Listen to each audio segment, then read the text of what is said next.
sa týka tých rýchlostných skúšok, je to náročné z toho, že aj to teplo a tam nie je priestor na chybu, takže musíme ísť dosť na rozpis aj hlavou, ale ako myslím si, že každý to má niekde uložené, že treba dávať aj pozor, treba ísť aj rýchlo, takže dúfam, že sa tam vidíme všetci v cieli, tak ako dneska sa tu vidíme.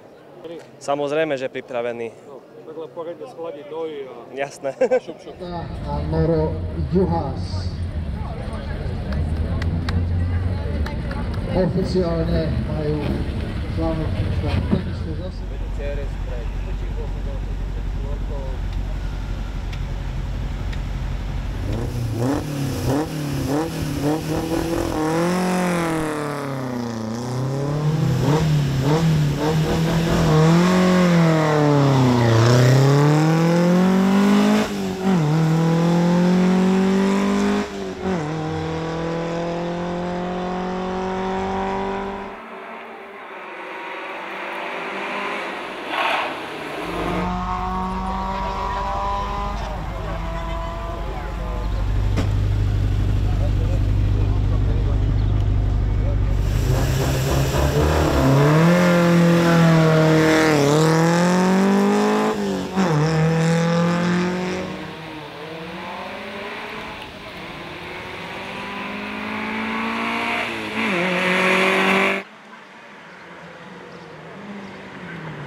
Pred tou vidinou, že skončíme predčasne, sa napokon predsa len podarilo dojsť až úplne do cieľa.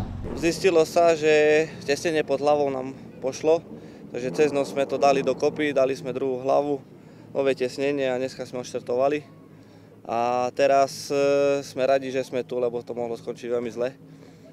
A odišli nám brzdy, vôbec sme ich nemali a mali sme také krízovky, že som rád, že som tu.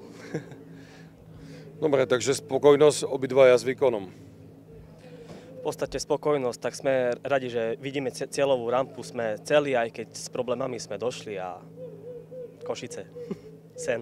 Mení atmosféru tak v týme, ako aj v samotnom.